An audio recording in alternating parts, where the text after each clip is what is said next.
បាទសួស្តីបងប្អូនទាំងអស់គ្នាបាននេះគឺជាការដើរលេងកម្សាន្តទៅទីក្រុងប៉ោយប៉ែតបាទអញ្ចឹងវីដេអូនេះគឺជាវីដេអូដែលមុននឹងថៃហើយនឹង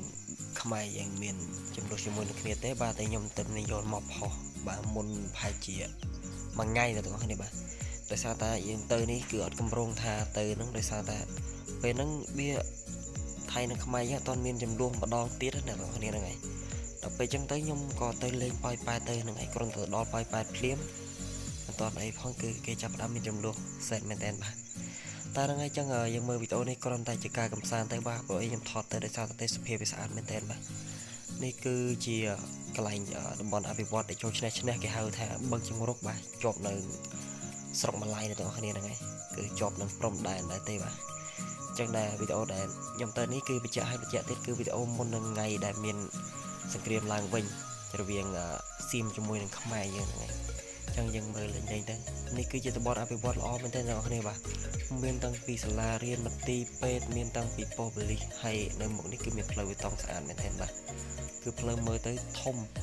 ផ្លូវបេតុងនេះធំមែនទែនបាទគឺថាទេសភាពក៏ស្អាតមែនទែនអ្នកនរចាំមើលមុខទៀតចឹងយើងអាចមើលលេងទៅបាទសូម្បីតែទីធ្លាដីនេះគឺទីធ្លាគេធំមែនទែនបាទអញ្ចឹងតាមនេះពេលខ្លះគឺមានដូចជា concert មានអីមកលេងដែរដោយសារតែទីធ្លាវាធំស្រឡះអញ្ចឹងស្រួលការដាក់អញ្ចឹងយើងទៅមើលបន្តទៀតតោះ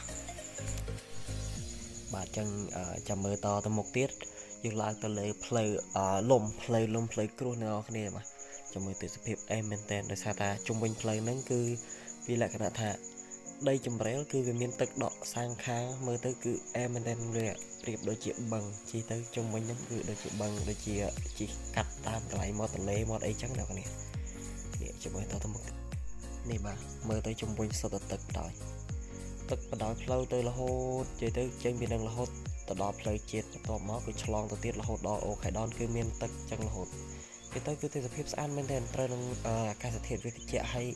ខ្យល់បក់តិចអ្នកទាំងអស់គ្នាបាទដោយសារតែវីដេអូនេះខ្ញុំអត់យកសលេងផ្ទាល់ទេសលេងផ្ទាល់ខ្ញុំនិយាយហើយសលេងផ្ទាល់គាត់ថាវាពេលយើងជិះម៉ូតូទៅគឺមានសលេងរំខានខ្លាំងដល់សលេងខ្យល់ខ្លាំងមែនទែនតែពេលចឹងទៅខ្ញុំស្ដាប់ទៅមើលទៅទទួលយកបានកន្លែងខ្លះគឺលឺសលេងខ្ញុំនិយាយទៅតិចកន្លែងខ្លះគឺលឺខ្លាំងពេកហើយវាមានលឺលំជាមួយនឹងសលេងខ្យល់ខ្លាំងពេកទៅខ្លាចបងប្អូនយើងស្ដាប់បានអញ្ចឹង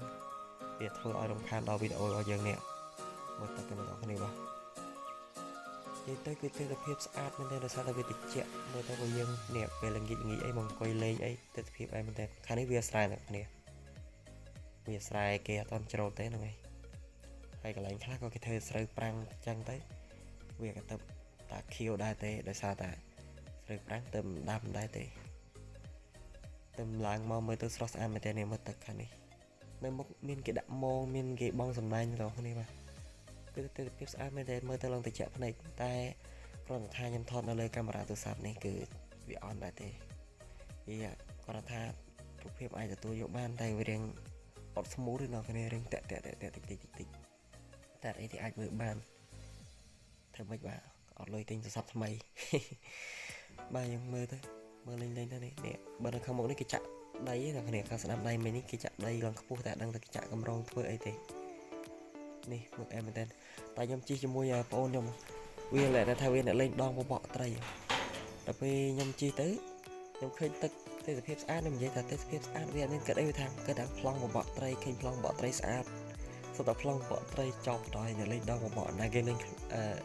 តែគេអ្នកលេងដងបបកខ្លះគឺយកអារម្មណ៍មួយហ្នឹងឯងតែបើខ្ញុំអត់សូវដែរទេគាត់ទៅម្ដងកាមួយវានេះដល់ពេលនេះស្អាតមែនតើមកទេសភាពហើយយើងថតកាមេរ៉ាមើលទៅដូចរឿងធម្មតាតែបើមើលផ្ទាល់ខ្ពស់តែខាងនេះផ្លូវនេះគឺខ្ពស់មើលទៅឡើងចោតតែជាកាន់កាមេរ៉ាតែមិនស្រួលនឹងប្រោកទៅក្រោមនឹងគ្រប់ទឹកបាទអញ្ចឹងយើងមើលលេងទៅនេះទេសភាពគឺទឹកទៅអញ្ចឹងរហូតហើយពេលល្ងាចអីចឹងមានដូចតែគេអ្នកនៅទីក្រុងប៉ោយប៉ែតបដោយឬក៏អ្នកនៅម្ដុំម្លាយអីគេជិះមកលេងអ្នកគ្នាគេជិះឡានជិះម៉ូតូអីមកលេងដោយសារតែវាទេសភាពស្អាតបាទហើយបងប្អូនទាំងអស់គ្នាបាទឥឡូវយើងបានមកជិតដល់ទីក្រុងប៉ោយប៉ែតហើយនេះគឺជាផ្លូវបត់ចូលទៅវងមូល58បាទស្អាតមែនទែនបាទ បាទចឹងវីដេអូនឹងមានតែប៉ុណ្្នឹងតែបាទថ្ងៃនេះខ្ញុំមកតែពីអ្នកនេះឯងចឹងជាចុងក្រោយសូមជូនពរទៅដល់បងប្អូនយើងដែលនៅចិត្តព្រំដែនសូមសុខសប្បាយទាំងអស់គ្នាបាទនិងជូនពរទៅដល់វីរៈកងទ័ពរបស់យើងទាំងអស់គ្នាឲ្យបានសុខសុវត្ថិភាពនិងឈ្នះគ្រប់ភារកិច្ចទាំងអស់បាទចឹងពីខ្ញុំបាទវិសាលជម្រាបលាបាទ